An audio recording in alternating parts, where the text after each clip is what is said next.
Hello, everybody, and welcome to another episode of Tell Your Story. This is episode 14. I am so excited to be bringing y'all another guest this week just to get to share their story and have you learn a little bit from them. For those of us who are new to the series, this is a series where I have invited people to come and share pieces of their story that can connect them with others who might be feeling the same thing or going through similar things, and letting us get a glimpse into a little bit deeper of who people really are. My guest this week is Steven Lamkin. So, Steven, thanks so much for being with us. Do you want to introduce yourself and tell us who you are? Sure. Thanks for having me, Todd. I am an elementary principal, and I live in Salisbury, Maryland. I grew up outside of Ocean City, New Jersey, moved to Salisbury for college, and I've stayed ever since. And love my job, love school. It's the night before the first day of school with kids for me, so I'm trying to not be super distracted and planning to probably not sleep a lot tonight because even though this is year 13 in education, still feel those first day jitters. So Yep. Well, just so everybody knows, Steven and I have known each other for a little while now, and I wanted to bring him on because I think he brings a really unique perspective on life and has had some challenges that are different than most, but have really not stood in the way of who he's become. And so, Steven, first of all, I want to say thank you for being willing to have this conversation with me tonight and be able to share a little piece of your story with us.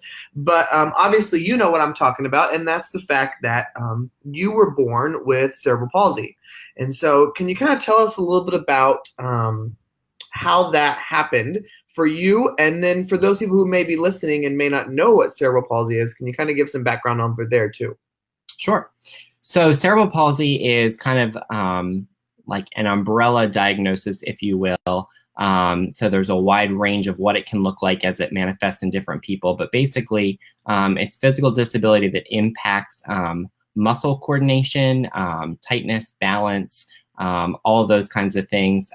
It's not unusual for people with cerebral palsy to also have cognitive impairments, speech issues, all those kinds of things. So it's a pretty wide range of specific disabilities that it encompasses. And it is most often caused, well, always caused, during either the birth and the development process or during the birthing process, typically by lack of oxygen to the brain. And so because of that, again, dependent upon what that looks like, that's kind of how it plays out differently and manifests itself differently in different people.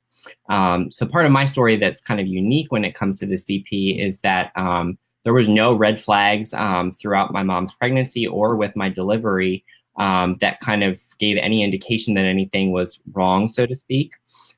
So when I was born, there was no questions. My parents took me home. You know, I was their first and happy little baby. And it wasn't until I was starting to have some delays with things like holding my head up, sitting up, things like that, that they started to notice maybe something's not, not quite right. And that's when I went through, obviously, a bunch of tests and things like that. And the diagnosis of cerebral palsy was given. And I say that's kind of a unique part of my story because I don't think it's like that for many people with cerebral palsy, or CP for short. People can usually kind of pinpoint it back to something that happened, either most frequently trauma during birth, but I don't. And I like that piece of my story because I really do believe that this is just kind of God's plan for my life. And without a specific moment in time to tie it back to, just kind of helps me trust even more that it's just been part of his plan for me. Now, I like that you said, CP is a wide umbrella. And so when you think about somebody with cerebral palsy, they don't all have the same characteristics. They didn't all go through the same thing. And I think that's really important for people to remember about any kind of label like that, is that not everybody is in this perfect mold of, oh, when you think of this, this is all the things that it has to be. Absolutely. Absolutely. And when I was first diagnosed, the doctor, my parents have told me, probably in trying to be very realistic and forthcoming, was honest with my parents, but kind of painted what we would call, a pretty grim picture, in basically saying, it was highly likely at that point that I would never walk or be able to talk or communicate. So, you can imagine for, a mom and dad who with their firstborn, everything was fine up until this diagnosis. I'm sure that was, really hard to swallow. And like I said, the doctor was just doing, due diligence and giving an honest depiction of what the future could hold. But again, just because that's what he kind of laid out there, obviously my story has been different than that. So talk to me about like growing up and I mean, you walk now. So when was the first time you were able to take your first steps? That's a good question. I was thinking about it before I was coming on here tonight, and those like milestone things obviously I don't remember, but I don't necessarily talk, I don't know, you don't talk about your first steps all the time with your parents. So I don't even remember. I know I was much older. And so my CP affects both of my legs as well as my left arm. And so I was delayed in a lot of those things. And so walking came much later for me. I know we do have it on video, I think. But I wear leg braces, and I still do now, that just kind of give me extra support and stability. And so I know that I used those when I first started walking. And through most of like my school age years, I use crutches to walk as well, just kind of for extra support and balance, because that can be difficult. Yeah,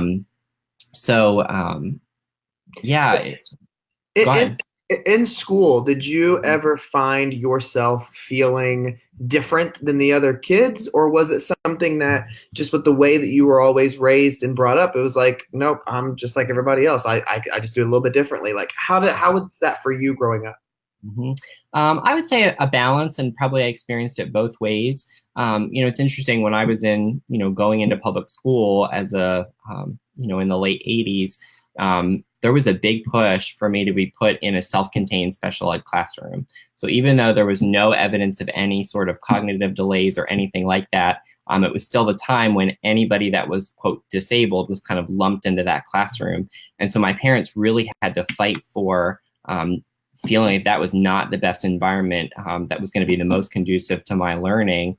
And so I'm grateful that they fought for that. And I was in a regular ed classroom, had a part-time assistant who was a secretary in the school also that would come, not really in the classroom, but when we would go places like to the cafeteria or different places, and would walk with me to help carry things since I had my crutches, make sure I got there. So I always obviously knew that I was different, knew that I went about things differently. But again, I've never known life different than the way that my body is now. And so I always consider that to be a blessing as part of my story. I think about people that, live life one way and then have a traumatic accident or traumatic brain injury and have to, relearn life a whole different way. And so I consider myself lucky that I've never known life to be different than this. But of course, that of course doesn't mean that there's not days or times when, even still as a grown up, it can be frustrating to have to go about things differently or not be able to do things the exact same way that my peers can do. I was really, really lucky going through school. And I think probably one of the reasons I wanted to become a teacher, because I had great, great teachers who found creative ways to include me in the classroom in different ways. And I'm really, really grateful for that. So let's talk about that. Obviously your parents got to be a little nervous about sending you off to college and letting you do all that kind of stuff. And so you knew you wanted to be a teacher even before you went to college? Oh, yeah. Since I was in second grade, I had a second grade teacher. She was right out of college and she was amazing. And that's when I said I always wanted to be a teacher from that point on. So. Now, talk to me a little bit about what the college experience was like for you, because that was probably one of your, obviously, like most people are, your first time on your own, and dealing with having to go off on your own in addition to dealing with CP. What was that experience like? Yeah, my college search started probably much earlier than a lot of people's because, we were really diligent wanting to do our homework and find a school that was going to be best suited for me. I knew that I wanted to go away and be on my own. I didn't want to live at home. I wanted that true college experience. And so we toured a lot of colleges up and down the East Coast. And one of the reasons I landed at Salisbury University, where I went to college, was they were so incredibly accommodating and just patient through that process, had a really good people in place to kind of explain the different accommodations they had for people with disabilities, just to be a very inclusive campus, even from back then. And I, took things into account that most people probably wouldn't think about, but like where I live in Salisbury, the terrain here is pretty flat. There's no hills or mountains. And that's, easier for me to get around. We get some snow here, but, not blizzards upon blizzards every year because, inclement weather can be a little bit more of a danger for me with ice and things like that. So I had to consider a lot more than probably what a lot of people do. But that served me well, and I had a really great experience. Now, when having to go out and look for jobs, did you ever feel like when you were going to an interview or something else like that, that they were judging you based on the way that you entered the room before they learned who you were and what you were capable of? Absolutely. And it's one of those things you just kind of have to know and get over. I know that when I meet people for the first time, it's the first thing that they see and notice about me. And there's no, I don't harbor hard feelings for that. You can't miss it. And so it's the first thing people notice. But that just is kind of one of those things that's in the back of my mind. And, not that I love the saying, it is what it is, but it is what it is. And so I knew that, I just would, like anybody on a job interview, had to sell myself and let my passion for what I did shine through and present myself as a capable individual and a creative problem solver. And it's funny now, being the school where I got my first job is where I'm currently a principal. So I've been there my whole career. And so it's fun that now teachers that are my staff were on the interview team with me. And so we've had some funny, honest conversations about how, during the interview process, they wanted to just genuinely ask me questions. I was interviewing for a kindergarten teaching position. And so they wanted to ask me things like, how are you going to be able to tie kids' shoes if they need their shoes tied and things like that? But, it wouldn't have bothered me if they had asked those questions, but they knew legally they probably couldn't. And so, but it's funny now to, be able to talk about those things and whatnot. So what was it like? I mean, like you just said, you were hired to be a kindergarten teacher, and obviously you're going to face some struggles in a position like that other educators who may have been hired for the same position wouldn't have faced. So how did you find yourself working around some of those things that popped up? Yeah, I was really, really blessed to have a full-time instructional assistant where I was. And so that was a huge blessing for the kids. Obviously, it benefits kids to have those instructional assistants in the classrooms. But she was just really great to me. We had a great relationship that we just hit off the bat, where we could be honest about different things. If I knew, hey, I'm going to need help with this or that, she was right there to be able to step in when needed. But I know that, during my first year, especially like all brand new teachers out of college, you kind of have to sell yourself to the parents. And I'm sure, I kind of had the deck stacked against me because sending your kid to kindergarten is a big deal for any parent. I was young and right out of college. I was a guy, which is pretty, infrequent to find in kindergarten, and then the disability on top of that. So I'm sure, there was questions probably the parents were talking about, what they were getting themselves into. But as with anything in my life, I just have learned to have to find creative ways to go around things. And so even thinking about classroom setup and how I set my classroom up to make sure that there was clear paths around the room where I could get around without, being in hazard of tripping on something, things like that. Making sure, the carpet that was in my classroom, the rug that the kids sit on was taped down so it wouldn't slide when I went to walk on it. Different things like that most people probably don't think about, but just the nature of doing life the way that I do, I did think about. And so there weren't any major challenges that really raised, like how am I going to be able to do that? Just because that's kind of life. And just being a little honest, are there days when you were teaching, and I'm sure even now, but days when you were still in the classroom that you thought, maybe I just can't do it. Maybe people are going to judge me too much because of this. I mean, did you struggle with that growing up at all or early into your career? I would say I struggle with that mostly during any transitional time in life. So once I got into the classroom, I was confident, but I knew going in, there's going to be some question from parents and I'm going to have to overcome that. I changed grade levels after a few years and moved up to second grade, and just things are different. In second grade, you take your kids to the cafeteria and, a different grade level. They had different field trips that they went on. And so there's always the question in my mind of, am I going to be able to do that? What new challenges am I going to face that I'm not used to before? And then certainly going into administration too, I have to be a lot more mobile around campus than when you're in just one classroom and you're confined to that classroom.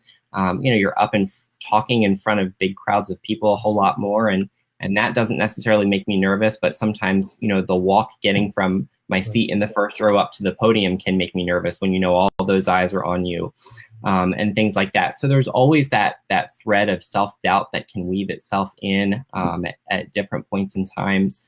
But I found once I get there and I get settled, I think, again, as with anybody, when you're about to embark on a new venture in life, that's when all the questions are posed to you. And then when you in your mind, you get there and you're like, oh, I can do it.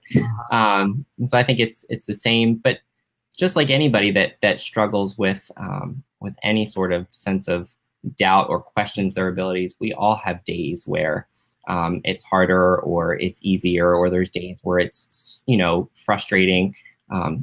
Balance and movement is a challenge for me, and some days are easier than others. And so, there's days where thankfully it doesn't happen often, but where I'll fall, and just like anybody, when you fall, you're embarrassed and you want to get yourself up right away.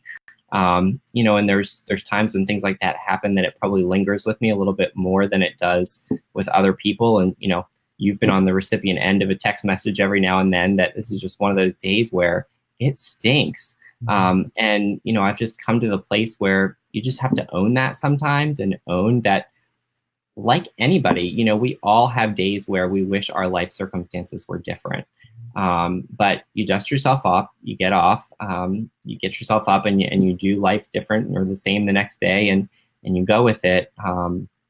And so from that sense, my life's probably not different than many people. I've always said that my struggle, if you will, the thing that's probably the biggest hurdle in my life for me is out there in the open for everybody to see.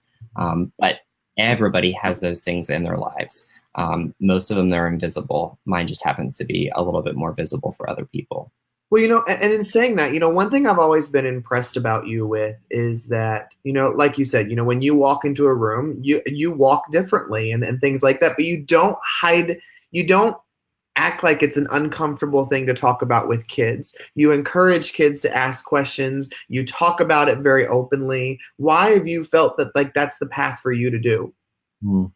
I just feel like it's part of my story. I mentioned earlier, but my faith is a huge part of my life. And, I don't necessarily have like a life Bible verse like some people say that they have, but I love in John chapter 9, Jesus heals a blind man. And the scriptures, it says that he's healed him so that the work of God can be displayed in his life. And for me, I don't believe that the work of God is going to be displayed in my life through physical healing here on earth. I think my physical healing is going to come someday in heaven.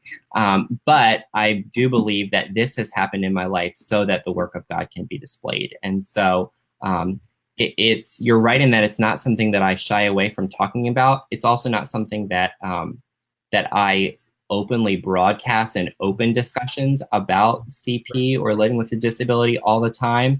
There was even some sense of nerves coming on here to talk to you about it, tonight. But that's because I don't want that to be my defining story. As with any of us, we don't want to be defined by a single story. And so I don't want that to be all people know me for.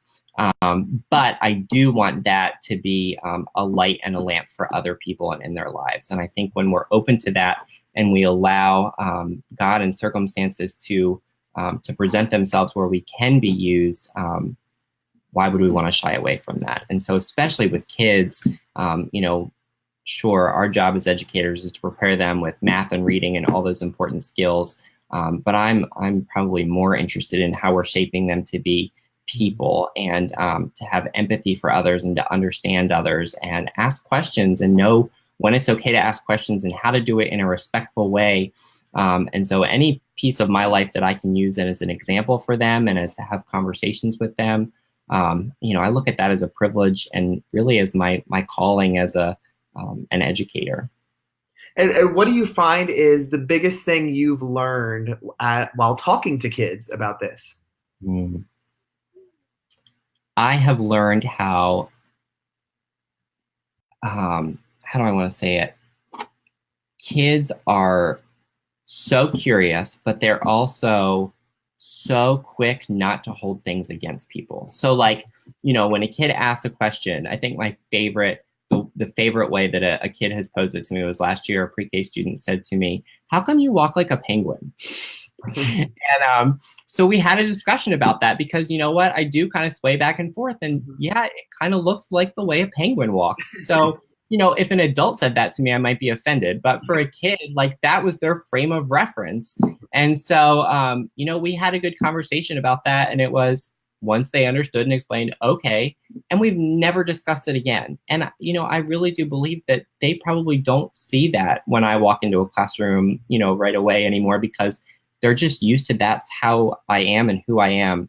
One of my favorite opportunities every year, our fifth grade reads the book Out of My Mind in their library class, which is a book I finally got you to read. It only took me a year to hound you. Well, I gotta say, you gave it as a gift, and I put it on my desk to read. And then every time I would see it, I would feel so bad because I'm like, Steven gave this to me to read. I need to read it. I need to read it. And then when I finally did, I was like, what the heck? Why did I take so long to read this book? It's so good. I'm glad you felt bad about it. But so it's called Out of My Mind. It's by Sharon Draper. And it's about a girl. The main character, Melody, has cerebral palsy, a much more extreme condition of it than I do. So she is completely nonverbal, immobile. And so, but the book is told from her perspective and kind of her internal processing of life around her. And so our fifth grade, in fifth grade, the librarian reads that as a read aloud to the fifth grade classes. And about halfway through the book, she tells them that she has a special guest coming to visit library class and answer their questions about cerebral palsy, but she doesn't tell them who it is. Now, like you said, this is no secret in my school, what my disability is. We've talked about it. It comes up from time to time. But I am amazed every year when I walk into that library, the kids are shocked that it's me. And I think that's for a couple of reasons. I think number one, they're so used to just the way that I get around the school, they don't think of me as different. And that's one of the reasons I think I love being around kids so much. But beyond that, kind of back to our original starting point in our conversation, CP does manifest itself differently in different people. And so because in the book, Melody's symptoms of CP are so different than mine, I think, the kids don't really correlate the two. And so it leads to some really good conversations with them too, again, about, stereotypes and not, not categorizing one people, based on a diagnosis or a term, all as being the same. And spending time with you and doing different things with you, I've really learned, how different sometimes your life has to be because of CP.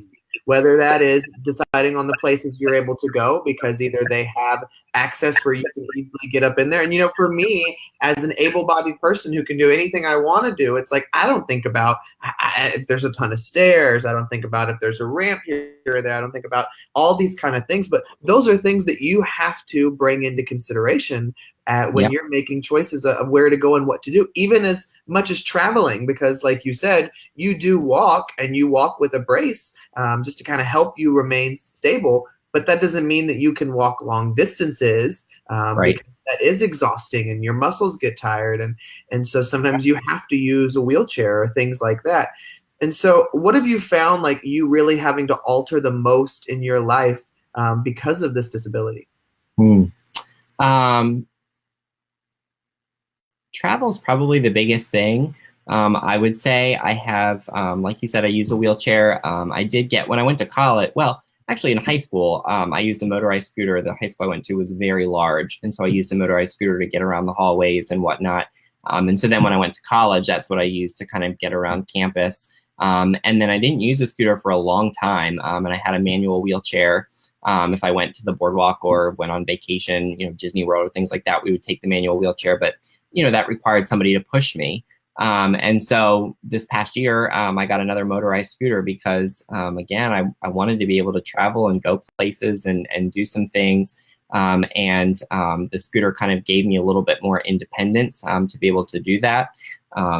Much to your dismay, it doesn't beep when it backs up, in case anyone's wondering.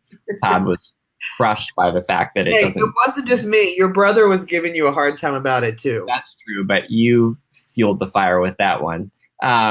But anyway, so that's, given me some independence back. But even I don't drive long distances. I drive really around town. I can, but it's probably a combination of anxiety and just muscles and legs that don't move as fast. So, busy highway and things like that just aren't good for me.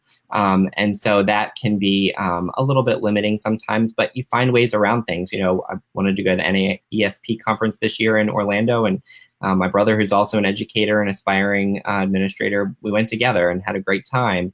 So I've been really blessed to have really great people in my life too, that when I want to do something, even though it might, take a little bit more effort and have to do it differently, I have really supportive family and friends that are willing to pitch in and help be able to make those things possible for me.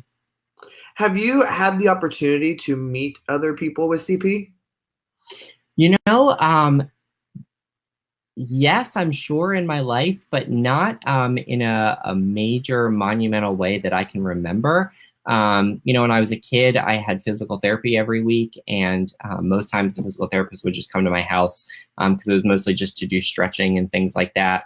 But there was times where I would go, like the physical therapy center and things like that, and there'd be other kids with CP there and things like that. But there's never been I've never had like a close friend or anything like that that has cerebral palsy. A couple years ago, we had a student who had come to tour our school first year that I was principal, who had CP. Again, manifested itself a little bit differently than me, but I was able to meet him and have some good conversation and hopefully be an encouragement to him. He's off at his first year of college now too, and so it's been cool to be able to keep up with him at college and see what he's doing there. So that's been a neat thing too. Now, you still continue physical therapy and stretches and things like that to continually keep your body at its best, right? I do. Yep. I'm not in physical therapy right now. It's kind of an ebb and flow. I can kind of tell when my body gets tight enough that I need to go. Other than that, I have stretches that I do on my own just to keep myself stretched out and limber and able to get around. But that's just one of those things where I kind of always have to keep a pulse on my body, so to speak, and know when it's time, when I need to go and get myself stretched out. If I go, for a period of time without doing stretches on my own, I definitely can feel it. And so that's, the motivation to get back to it. But that'll just be, a lifelong process for me and a lifelong thing that I'll just always have to do. Well, what I've always been impressed by you with Steven is that you have never, and even in the conversation here, I think people can tell, but you've never allowed CP to limit you or define decisions you make or anything like that. You still do what's best regardless of if you had CP or not. And, for months when we were friends, I didn't even know that you had CP or that you had to do things differently than anybody else. And I think that really is a testament to you not allowing something to define you that you could very easily lean on and fall back on and just, and, it's just one of those things where I could see somebody easily just being really devastated that they can't do some of the things other people do, but you still do so much of what everybody else does, and you still maintain being an amazing educator and this amazing principal in spite of it. So I think that's really powerful that you, A, share this story very openly and honestly with people, but B, you also don't let any part of this disability define who you are going to become. Well, thank you. And that's really, I think, a testament back to my parents and how I was raised. They really instilled in me from as long as I can remember that I could do anything, that it might look different than other people and not in a flippant, when you tell kids they can do anything, it doesn't mean you can jump off the roof and fly. But within reason, there's nothing that you can't do. It might just look a little bit differently. And so they really helped me learn how to be a creative problem solver. And I think, it's one of those reasons that, when I first read Kids Deserve It and connected with you, that it resonated with me, that mindset of no excuses. They're really, any of us could have 100 excuses of why we can't do certain things. And so, CP could certainly be an excuse for 100 different things that I don't want to do, or could lean on and say that, I can't do it because of that. But that's not that different than anybody. We can all find excuses for getting out of things or not doing things. But like you said, it's a choice that we have to make. And, I want to live my best life and be able to find joy in my work and be able to impact others, all those things that any educator wants to do. And I think any human, we want our life to have purpose and we want to have meaning and make a difference. And so it's just finding the ways to do that. And like I said, for me, following kind of God's leading as he opens doors and gives me opportunities. I love that. And that is the perfect way to end this episode. Just that whole idea of no excuses and just wanting to live a life that is there to help inspire and change others. And so I thank you, Steven, for being a guest tonight and sharing your story and inspiring some people along the way. So thank you for being brave enough to do that this evening. Thanks for giving me this venue and encouraging all of us to share their stories. And for all of our listeners and viewers, thank you for joining in tonight. Make sure that you subscribe on iTunes and check out all the other episodes with the other amazing guests that I've had on in the last couple of weeks. Everybody have a great night. And remember, no excuses. Find the way to do what's best for kids and get out there and tell your story, because it just might be the story that somebody else needs to hear.